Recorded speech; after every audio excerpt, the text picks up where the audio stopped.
Kawira was my best friend. Alikuwa anashinda kwa gari yangu.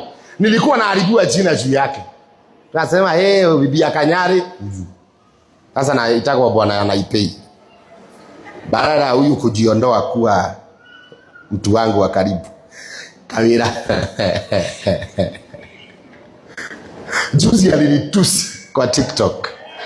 Aliandika kwa kanini na si kuona sijui nilikuwa nini, nikaonesha na secretary akaniambia Kawira amekutusi. Nikafungua nikaangalia nikaona kanaambia hiyo kanisa yenu ya matakataka huko sirudi nini, lakini saa hii umerudi. Sikuwa nimekublock. I was blocked. Oh, asante.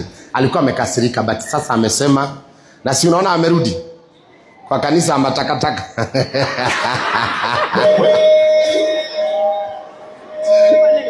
Asante, nimeshakusamehe.